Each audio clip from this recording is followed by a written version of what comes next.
Inspirasyon sa atin lahat.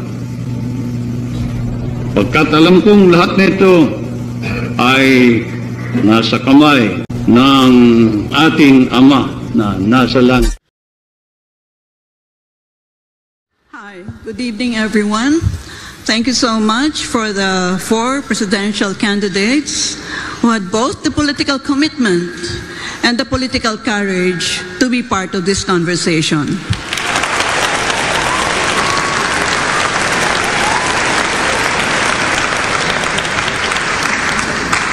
My area of research and expertise is on foreign policy and defense and security, so my first question will be within the rubric of these issue areas. All right. If the Quad were to become a collective security alliance, you, as our country's chief architect of our foreign policy, are you going to make the Philippines as a member of the Quad? Why and why not?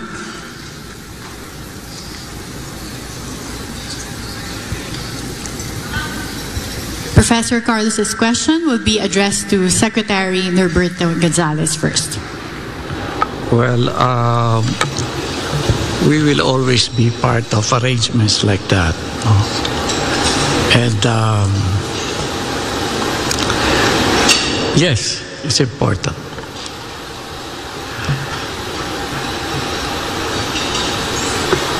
Dapat lagi kasi may mga kasama tayo kung may mga hiharap tayo mga problema sa mundo. Kaya kailangan, kung may mga arrangements na ganyan, dapat pinapasok natin.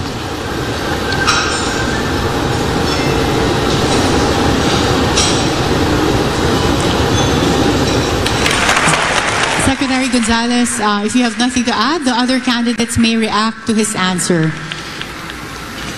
I think Secretary Ernie Abella. Yes. The Philippines needs to retain an independent foreign policy, and in which case it needs to be able to dance between the two great powers. As we can maintain relationships with them, but not to join, however, because we need to be able to maintain that specific independent stance. We can relate with either one, the other one, but at the same time we need to retain our independence and be able to sustain our own sovereignty. Thank you. Yeah, but Mr. Abella, remember, you're still linked to the United States of America because of the Mutual Defense Treaty. That's true. So the Quad is composed of, well, so-called democracies. And so are you more leaning towards being part of the Quad or some other collective security arrangement? It's not a question of leaning more, but the question of being able to maintain both while maintaining a balance. Yeah, I have a problem with the concept of independent because it's like you're sitting on the fence. Is that what you mean? No, I mean to say that we need to be able to make our own stands and be able to make our own decisions without undue influence from anybody. I don't know that being friends with everybody is foreign policy. We're not being friends with anybody. We can have trade with the greater power, which is our neighbor. On the other hand, we can maintain MDTs with the people in Quad. Yeah, well, the reason why, and this is for all the candidates, I asked this question is that right now I'm sure the big powers are trying to carve their own spheres of influence. And because we've always been within the sphere of influence of the United States of America, the Quad is simply an extension of this proposed collective security arrangement. On the other hand, they will not always, we can always be sure that they will always stand for us. Well, of course, nobody can answer that question, even if we ask Biden today, you know. Thank you. Thank you.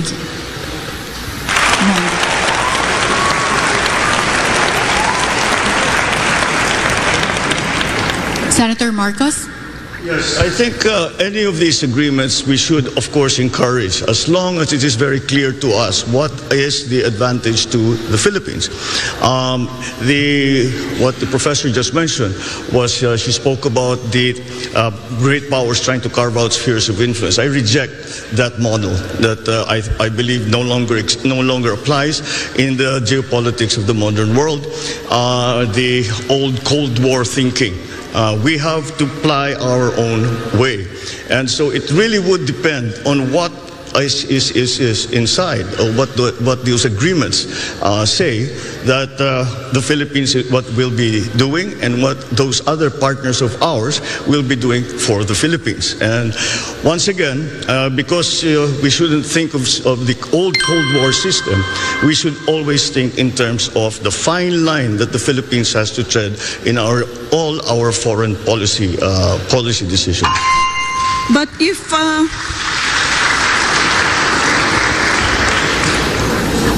Mr. Marcos, if you reject the concept of spheres of influence, does that mean you are going to scuttle the Mutual Defense Treaty when you become President of the Republic? By no means. Linked to the United States of America as a defense ally. No, by no means. The relationship with the United States, our special relationship with the United States, is not something that we can treat, be cavalier about. It is a very important one, and it has stood us in good stead for over 100 years. And that, I think, will never disappear from the Philippine psyche, the idea and the memory of what the United States did for us and fought with us in the last war. And so that is a specific part of our foreign policy. But then, as we approach, we know that we are a hot spot right now. The West Philippine Sea is a hot spot in geopolitics right now. And that is why we still have to find our own line in terms of all of these arrangements. Except the one simple principle is that we will not cede 1 square inch of the Philippines to any country.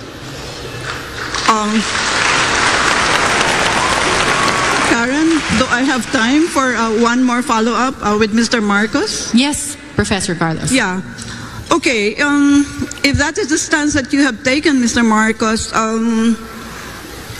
suppose you have a situation where China is trying to, take us in, embrace us within its sphere of influence. How would you react as our chief architect of our foreign policy? Once again, in terms of specifically to China, the correct approach still seems to be one of engagement.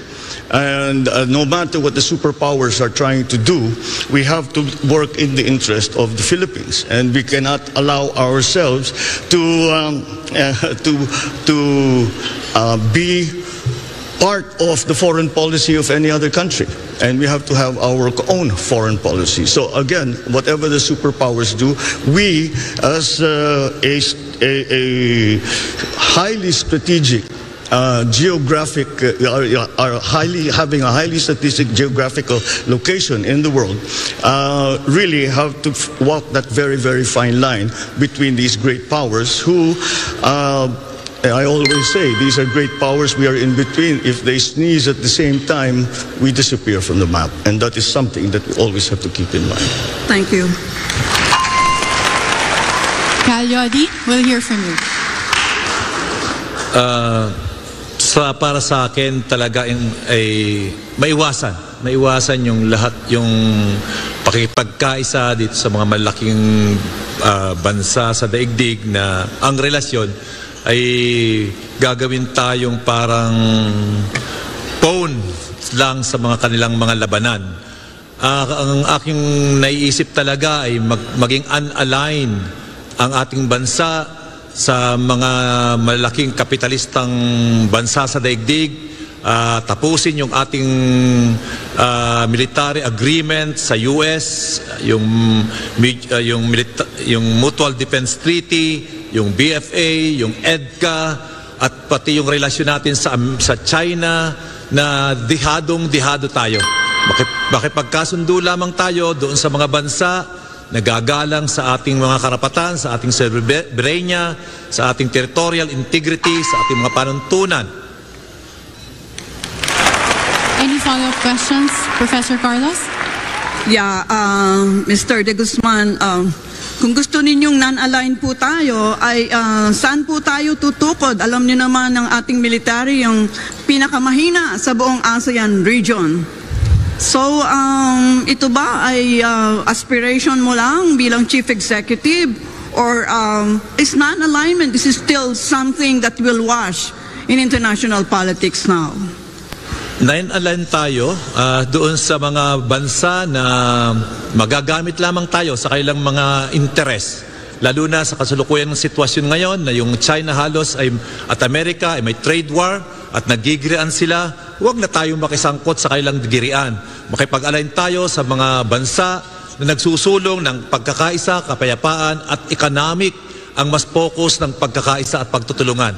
At hindi yung papanig sa Amerika o sa China, lalo na sa usapin ng West Philippine Sea na siya ang pinaka mainit na usapin sa ngayon. Magagamit lamang tayong phone ng sino man sa kanila. Kaya dapat makipagkaisa tayo sa mga bansa dito sa Southeast Asian Sea, Southeast Asia, at tayo ay magtulungan para sa ikauunlad ng mamayan. Iwasan natin ang giyera.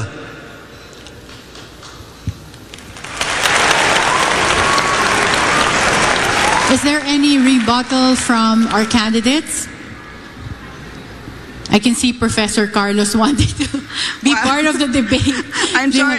I hope I'm not dominating the questions, Karen. No, it's Just okay. strike me down, if I need to shut out. Yeah. Yes, we've budgeted the time. If there are no reactions from the candidates to each other's answers, we are allotting the additional time to follow up questions from our Can panelists. I just do one follow-up with Mr. De Guzman? Of course. Okay. Well, I'm interested in the concept of non-alignment because, I don't know that it's like once upon a time we talked about that. So, sino hong mga bansa kaya ang ating, anong pangalan nila? Ang ating sasamahan? Dahil sinabi ninyo ay sasama tayo sa mga non-aligned countries because most countries have cast their lots with either the United States of America, with Russia, or with PROC. So, saan tayo? Diyan lang ba tayo nakaupo sa bakod? Ang gusto natin ay hindi dependent, kundi isang independent foreign policy at makikipagkasundo tayo. Hindi naman tayo magpuputol, kundi makikipagkasundo tayo sa mga bansa na re-respeto doon sa ating sovereignty at territorial integrity. Mas ganon. At ang mas makakakapit natin sa kasalukuyan, lalo na sa usapin ng West Philippine Sea, ay itong mga Asian country. At yan ang ating makakakampi sa kasalukuyan. At hindi, ayaw ko talaga na pumanig sino man sa kanila, sa Russia, sa China, na nagsusulong lang naman ng kanilang personal na interes at hindi sa interes ng kapayapaan at kaunlaran ng buong daigdig. Salamat po.